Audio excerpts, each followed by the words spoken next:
Back at it for another episode of the Blind But Not See podcast. I am your host, FOBC Note, the Hood Ray Charles, Blind Poppy if you nasty, the Blind Lightning, the voice of the disabled, the official Blind Stepper. And before we get into the show, you know where we at, 265 Canal Street, WTF Media Studio where magic happened. I'm in the studio with my favorite producer, engineer Wolf. Yo, it's crazy. They said they like that too from the last episode. I like that. But don't forget, go on www.fobcino.com. That's where all my content at. That's where you can reach me. You can book me. I'm available to you just by the click of Google. And September 27th, if you want to come out and party with FOBcino for my birthday bash, we're in Brooklyn. Stay tuned for more information. It's going to be crazy. State of emergency, the city on Dawn. I'm giving away free Dawn Julios. We going crazy. You giving away the free ones? Yeah, we giving away, I'm giving away 100 shots. I'm giving a bottle away every hour. Oh, shit. And I might have the Dawn nigga come through and perform and give away a little more Dawns. Oh, shit. We going Dawn crazy. So stay tuned for that. But this episode right here is real interesting. And I ain't gonna lie, Wolf pulling it out of me. Well, they said Wolf bring out my best creative work when I get deep into my life and everything. And, you know, and it's like, today we gonna talk about God. You feel me? Like, I have a relationship with God before I got shot and after I got shot. And it's kind of, what should I say? Me and God, we put the boxing gloves on. Like, that's what I can say. It was like a Mayweather and a Tyson. 2 weight classes, but it's like, no matter how hard you keep getting hit, you got to just keep moving. You got to keep moving. You got to keep, like, try to avoid the punches. And I felt like that's how me and God relationship was over these past 12 years. I really felt God felt me in the sense of, I felt like, how can you take my sight? Why you put me in that place to get shot? And growing up, they always told me God created life and God wrote your story out for you before you was even born. And I sat there and said to myself, why would you set me up for failure then? Why would you put me in a predicament to lose my vision, to lose my sight, to lose who I am by getting shot August 21st? It's kind of fucked up to say it's like I feel like God failed me, so I failed him and I stopped believing in him at one point in my life. I felt like God was just a 3-letter word, like dog and everything else. It's like, how I'm praising this man, this nigga, and that's how I thought about him. Like, this nigga is just a nigga, a word. Like, what the fuck I'm praising him for?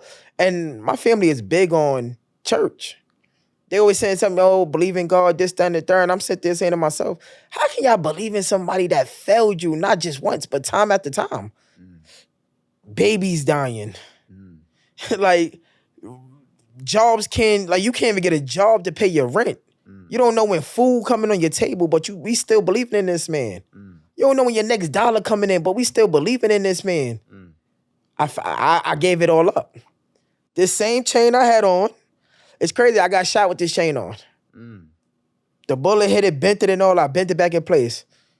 When I realized I wasn't gonna see it again, I took the chain off. I stopped believing. I actually popped the chain and said it was no need for me to wear this shit no more because I gave up on him.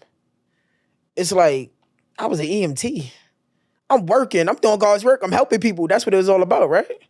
They say in the Bible, like, help one another and all that. I don't know the Bible. I really can't quote it that much. But they say, you know, teach one, help one. Like each one teach one? Yeah. I mean, help, give your helping hand, right. This, that, and the third. Like, I felt like all that shit we was living is a lie. I gave up because I'm like, who the fuck wrote this Bible? When did it was formed? It's so many different versions of this copy. It's like, man, I felt like I could go home and create the Bible. I stopped believing in it. People's like, oh, you ain't going to church for what? Oh, my grandfather, oh, you gotta go to first. If you don't go any other week, just going to first. Why? So I give him my money. I looked at God, I looked at church, I looked at all that shit as a scandal. It's like, and it's fucked up to say, I feel like the devil was whipping God's ass. And you ever heard the saying, I don't know if I'm God's child or a Satan's angel? Like, that shit busting my head up because it's like, when you out here in these streets and you doing dirt and you doing bad and you not giving a fuck, it's like life keep going. It's like those are the ones that keep escaping. But the minute I'm doing something good, bam, I got shot. The minute a person turn their life over, bam, they lose a kid. The minute a person work hard, bam, rent goes up. They don't know if they can pay rent or put food on the table. I just felt like it was just all bullshit. Everybody might be out there, oh, how can you think like that? You still living, you still alive. Am I? Because I know, for one point of time, Wolf, I felt like I was alive, but I was dead. I felt like it was more suffering being put upon me. Because like I'm waking up every day in the dark. I'm going to sleep in the dark. You could call it hell. They say God gonna shine the sun on you and make life bright for you and everything. It's like, so why the fuck I'm still in the dark then? What I'm doing? I came home. I went to church. I got saved. I got baptized. I got all this shit, and I still didn't feel like nothing was coming to me. So it was like, why I'm still getting on my knees and praying to this man for? My grandfather, every time I call him, I'm going through a problem. Like, yo, I'm tired of being in the dark. I'm losing this fight. He want to be on the phone and praying, and I used to just sit there and just say, okay, another prayer. I'll wait till he finish. To a point I just stopped calling. To a point I'm getting threatened to go to church, and I'm in church. Day before, I'm drunk, in church, eyes closed, now I know people pushing me, wake up, this, that. It's like, why I'm listening to this fucking word? I'm sitting there like, but he studied his Bible and he gonna talk about my life? Because I'm like, no, God gave him the scriptures to read today. God put these words in his mouth today. God delivering the message. But I can't lie. Every time I go in church, I feel like the pastor was talking to me. I felt like he knew I was coming. I felt a lot of love and faith and believing in God for the first 8 years of me being blind. I've been blind for 12 years. In this episode, I'm going to talk about the ups and downs, what I faced to regain my trust in God. I lost my faith in God after I got shot.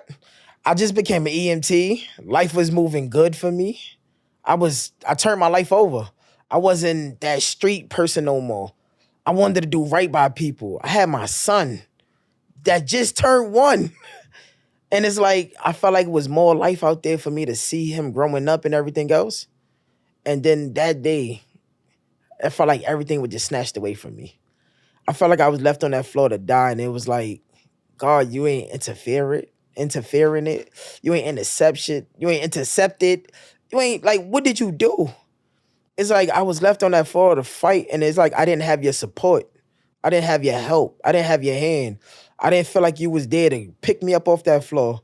I didn't feel like you protected me. I'm supposed to be God's child, right? And they say God protects what he created. And I felt like I wasn't protected. I felt like I was left on that floor alone. I felt like I fought the fight with them demons, with that devil, all by myself. Like blood spilling out, losing sight. No, don't know if I'm gonna live or I'm gonna make it. Don't know if I'm gonna see my son again. Don't know if my mother ever gonna hear my voice on that phone again. Not knowing that shit is mind bothering. It's a lot. It's a lot to unpack. And the number one enemy I felt I had in front of me was God, that man above. Cause I lost all faith. It's like, you failed me, bro. It's like, you failed me. If I don't want to call it, people like, oh, you calling God bro, but Father, you failed me. So it's like, why would I put my trust in you again? Why would I give you another opportunity to tear me down? And then the minute like I sat there and said, let me just believe, boom, bow, I had to get my appendix removed. Now I'm in the hospital, I'm in more pain. They got to do emergency surgery because they said if I sat there any longer, the poison would have went through my body. And I'm like, damn, is I'm God's child?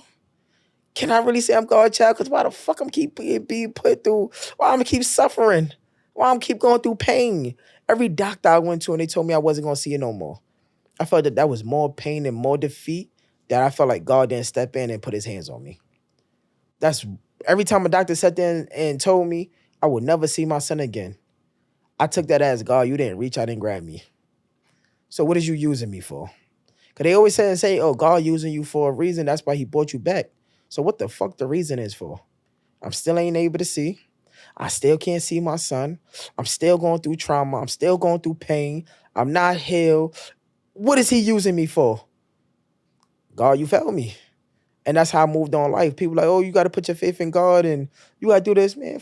And back in my mom, like, man, fuck God. Stop talking to me about this, nigga. Like, I'm being all the way real with it, Wolf. Oh, I'm like, fuck God. Why y'all keep talking to me about somebody that's probably not real? Mm. What did God do to you, do for you that you felt he was there for you? Mm. I guarantee you, it's your life going through hell. And it's like, where's your God at? And you know what? Like, niggas gonna be holier than thou and act like they can't relate to this, but I feel like it's completely normal to like, bro, like literally have a near death experience where your whole life literally changed and it'll never be the same. Never. I feel like I'm not about to judge nobody for questioning God after that. You know what I mean? And they said you're not supposed to question them. Yeah, but you ain't never been through no shit that's crazy. That's what I'm saying. How many people lost a kid? And you said they say, why me, God? How many people went to the doctor and the doctor said you got cancer? And you said, say, why me, God? How many people was raped? And you said, say, why me, God?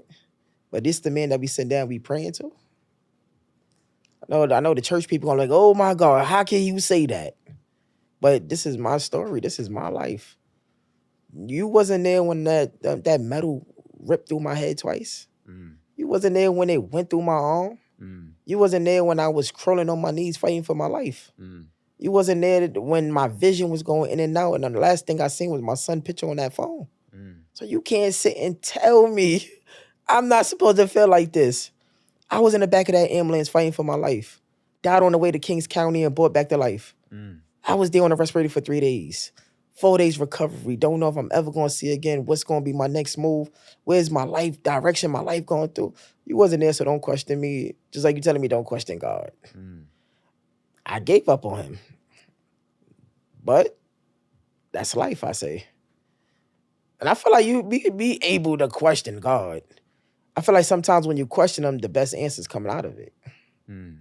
Because maybe you're not looking at it in other ways and other reasons because you just so angry behind it. But I questioned him. I lost faith in him. I lost faith in the churches. I lost faith in the pastors. I lost faith in people. Because I felt like we was told God would never give up on you. God would never leave you. God will always be by your side. And if I felt like God left me, so what difference would it make by putting my faith in somebody else and just waiting for the day that they gonna leave me? So I stopped believing in people. I lost faith in people. God let me down. Well, I'm gonna sit around and wait for y'all to do the same shit. I feel like what happened to me, I didn't deserve it. I felt like I changed my life. I felt like I was helping people. If I was going into a fast food restaurant and I seen somebody hungry, I felt like I went in my pocket and I made sure they ate. I did community work. Like, I felt like I was a changed person. I took the EMT test to help people. It wasn't just a career, just like I went through the classes and I felt like this is what God was telling me to do, help people. I did EMTs. I wanted to help the people that was getting shot on these streets, that was getting cut, the women that was getting raped, and everything else.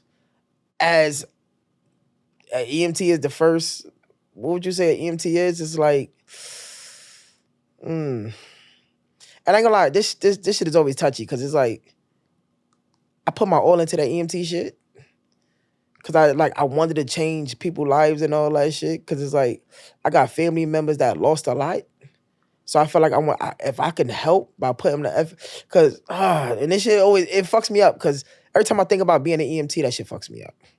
I threw everything away that belonged to the EMT Academy, my certificates and everything. I threw it all away, all because I felt I was a better person. I wanted to be a better father. I wanted to take my son to the parks and push him on them swings. I wanted to teach my son how to drive. I wanted to be there when he go to prom. I wanted to see him walk across that stage for graduation. I want to see my grandkids. I didn't deserve this. And then, believe it or not, I would never get to do none of that. I can't teach my son how to drive. It's like we both gonna be dead. So I can't do that. I would never see my grandkids. I just gotta put a picture to them. Shit, sometimes I'm holding on to memories of my son, of how he looked when he was 1 year old. He's 13 years old. Dreads, and I know his features change, but I'm still holding on to that picture. Did I deserve this? Hell no, I didn't deserve this. Who would? This suffering. Being in the dark is suffering. I didn't deserve this. And I don't wish this on my worst enemy. I don't feel like nobody deserve to live life the way I'm living life. Don't get me wrong. You see me, I'm smiling, I'm laughing, I'm having fun, I'm joking, I'm in the clubs, I'm doing a lot. But at the end of the day, when I'm behind that closed walls, I sit there and say, why me? I want to be able to drive home and drive places. I want to sit there and take my son to school. I want to sit there at the table and look at a problem and help my son and say, yo, you did this wrong. So it's like, I definitely didn't deserve this. And it's like, what was the cause for? What was the messaging for? What was the reasons for? I didn't have beef with that person that shot me. I wasn't in a neighborhood that I wasn't supposed to be in. What was the reasons for? And I don't care what nobody sit and say. I don't deserve this and nobody else do. So they can sit and say, and no, I ain't gonna lie, well, I hate when people sit and say God do things for a reason. Mm. I feel like losing my vision, getting shot was never a reason. And to this day, no matter how much success I got behind me, due to me being in the dark, I still feel like it's not a reason. So please stop saying that bullshit. God do things for a reason. I hate when people sit and say God do things for a reason, because it's like, all right, I was on a path to doing what I wanted to do. The EMT, saving people's lives and everything else. But God doing things for a reason, taking my sight, that's not a real reason. Because now my son growing up with a blind father. My nieces and my nephews gotta learn how to deal with me being blind. That's not a reason that God should have did for them. I feel like sometimes I feel like these kids suffer more than me. Because it's like, Uncle Chris, I want to do this, but then I gotta wait till somebody else come. What was God's reason for that? My son calls me, I want to do this, and a third, but we gotta wait for your mother to come in the house. What is God's reason for that? I want to go somewhere. I gotta see if anybody is available to take me. What is God's reasons for that? Oh, nah, I'm gonna go to the supermarket. Like, everybody know I don't use my stick. I have my reasons why I don't use it. I'm scared to step in shit. That's number one. That's the biggest one. I'm not scared to bump into nobody and none of that shit, but it's like, what is God's reasoning for that? I feel like it's no reason, and I just feel like when the church say that, I feel like it's just talk. It's like, I believe, I just feel like it's just bullshit. God's reasoning of why he put you in the dark, he wanted you to see something. Mm. So why he couldn't just tap me on the head, pop me on my hand for me to see it? You had to take my whole vision away for me to see the reason why God, nah, that's bullshit. Like, you feel like if God wanted to teach you something or put you on game, there had to be a It's better other way. ways. Had to be a better way. There's other ways. Give me a leg shot. Just sit me down. Shoot me in my ass. 2 to the head. What's the reasons? My son just turned 1. What's the reasons? And not for nothing, that's my biggest problem. My biggest beef with God is you cheated my son. Mm. That's my biggest beef. You cheated my son. Cause now I gotta pay people to prepare him for basketball when I could have been on that court with him. I could have been on that court when I'm playing ball, even though we play. But it's like, I can't see to tell him what he doing wrong. Your form is wrong. Your dribble, do this move, do that move. Like, you see how Melo and his son is? LeBron and his son is? Why that couldn't be me and my son? That was my biggest beef with God. Mm-hmm. That I got to depend on something. Like, my mother got to take my son to school instead of me. Mm. Take your daddy to school day is more, it ain't like that for my son. It's take your daddy and your grandmother to school day. Because why? I got to hold on to my mother when I leave. I'm walking in with my mother and my son. So it's like, my son cheated for all that shit. But they say this is God reasoning, right? I didn't deserve this at all. My anger and my hate was bigger than God. Why would I say that? It's because I hated God so much.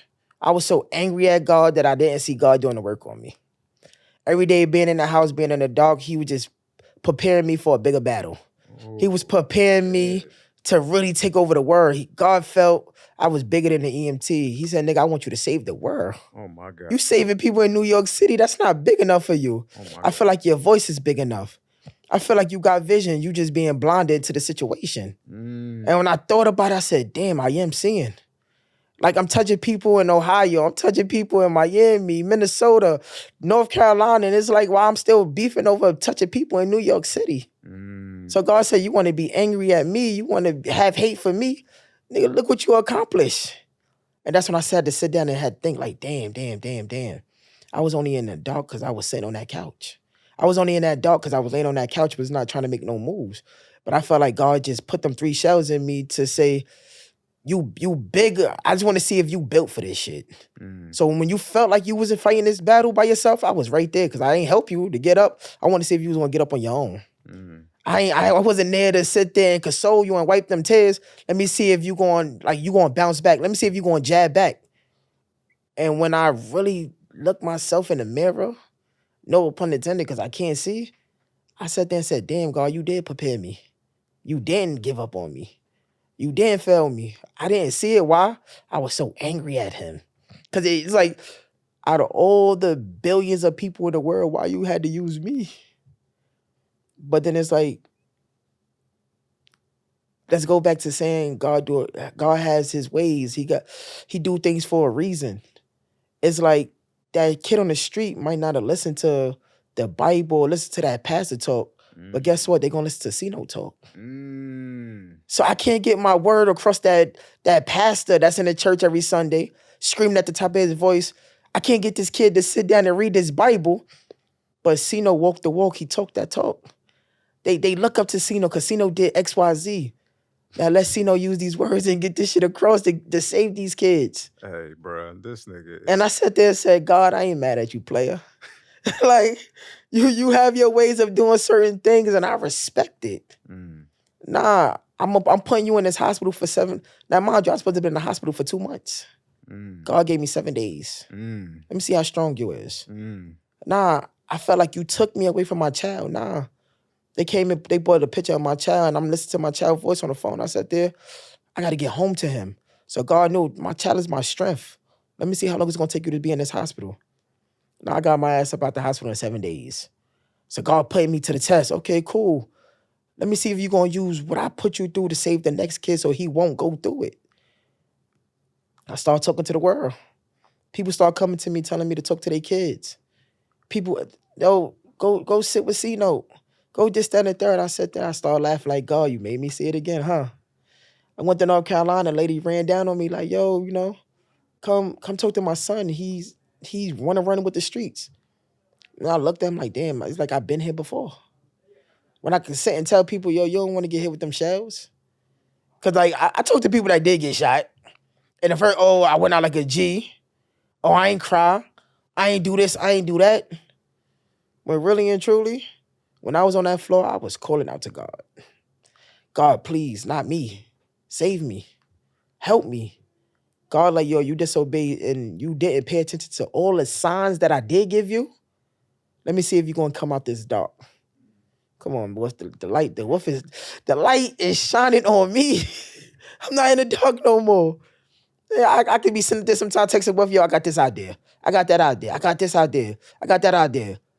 My anger was so big that I didn't see that God was giving me the pen, the paper, the plan, the ideas to execute it. I was just so rebellious and wanted to jab, to back him up off me. When that man was putting his hands on me to tell me to keep moving forward, just trust me. I'm not going to fail you. Just trust me. I didn't fail you when I got shot. I just made you bigger than what you was. I didn't fail you when you got shot. I just saved you because maybe your feet was on the gas and you had to ease it off a little. I didn't fail you when you got shot because I could have turned my back and you could have been another rest in peace on the shirt. So when I look at it like that, God, I apologize. You know my life. You know my heart. You know what I was going through and you did it for a reason. When I thought I was in that room by myself, you was in that corner watching me, observing. It's like the Matrix. That blue pill, red pill, let me see if you the chosen one. I felt like I was the chosen one. And I'm keeping moving forward. So I was just recently walking in the streets and a lady started crying, sat there and said she going through, her son died. And she came across my podcast and she cried. She wanted to hug me. And she was like, yo, you helping me get through this. I sat there and said, that's not my words. That's God. Bringing me to the studio every week, talking to the people. Whoa. Nah, I ain't mad at you, God. You the real one. You the big homie. And I respect you. And I love you. And I would never doubt you again. I turned my back on God, but God never turned his back on me. God helped me see the bigger picture every day I wake up by waking me up. My my feet touch that floor. God showing that he never turned his back on me. When I'm able to talk to my mother and my son, God showing me that he never turned his back on me. When I'm able to do things for the community, when I'm able to do things for my loved ones, God really tapped me on my shoulder and remind me like, if I gave up on you, you wouldn't have been able to do this. Your son would have been growing up without a father because you would have been gone.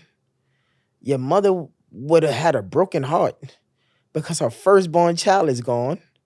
How can you be there for your grandmother and your grandfather and see the growth in your brother and your sisters and different things? So when I sat there and say, man, God never turned his back on me. He always been there through the whole journey. From when I'm on a respirator, maintaining my breathing, sit there, balancing my walking. People don't understand. Even when water going down your throat, pause. That's God. Because he giving you the strength to do that. Most people gotta eat and drink through tubes. How would life be then? That's why I feel like we gotta be more grateful and thank God every day that we able to breathe. We able to add something new to our resume of living, of life. I feel like we take shit for granted. Me, I would never take vision for granted again. I would never take me getting up and walking for granted again. Me being able to lift a pencil up again, because it's that person that's there that's not able to do it. It's that person that's there that's in the wheelchair. It's that person that's there that don't have a voice. I feel like we gotta praise that man and give him his respect. You gotta uh God is the big homie, Wolf. He's just the big homie. And never question, you could question him. Just never doubt him. Because when you at your lowest point, when you in that corner in that dark, God always gonna remind you that he's there. He's not gonna do the work. And all right, let me touch on this before we even get out of here. People feel like because I sit there and I call out to God, God gonna just automatically just reach out and pull me through the storm. But what are you doing to get out of that storm? Some people sit there and say, God damn, why I can't get this job? But nigga, you never open up a computer to fill out an application. You never called to check up on to see the status of your application. You never went into the stores to see what the hiring process is. So how you expect God to do the work if you're not doing it? I feel like God giving me the strength to come to the studio every week to make magic. He's doing the work on me. He's not failing me. Every week we come in with different ideas, different topics to touch the word. God is showing me that I'm still with you. I'm still here with you. You may not feel it, but I'm still here with you. Even when I'm depressed and I'm laying on that couch and I feel like the dark is just swallowing me. The sun that's busts out that cloud and shine into that window. And then it come upon me, and that's a sign from God that I'm still here, even when you feel like I'm not. Even when you want to turn your back on me, I'm gonna remind you I'm still here. So guys, never question. Like, let me stop saying that because God, you could question him, but don't lose faith in him. Don't stop believing in him. Like God, he definitely gonna send them messages through them signs. Don't take it for granted. Grab it, run with it, and life gonna be okay. Life will be okay. You ain't the only one that's going through hard times. You ain't the only, and hard times ain't gonna stop today either. You gonna face hard times until the day you die. Doesn't mean God is not there for you. But another episode in the books, Ruff. Classic, bro. Another episode in the books of the Blind But Now I See podcast. I am FOBC Note, the Hood Ray Charles, the official blind stepper, the voice of the disabled. I'm the voice of the people. Leave a rating and a review, y'all, if y'all fucking with the message. Comment on it. Leave a comment, man. Let me know when you lost faith in God, and how did you regain that? Let me know if you lost faith in God and never got it back. Like, put it, because there's some people out here that lost faith in God and it's hard to get them back. When you lose a kid and you don't know why, it's like, how can God reinsure that I'm here for you? Some people turn away and never come back. So leave it in the comments. Or you can email me, blondbanalcnyc@gmail.com. You can even also tap into the Instagram page, blondbanalcnyc. You can leave a message. Leave a voice note. Let me hear your voice. Tell me your experience. Tell me, like, what happened to you that you turned your back on God, and what made you go back, or if you didn't go back. I want to hear it all. Until next week, don't step unless you're going to step big. Blind stepper.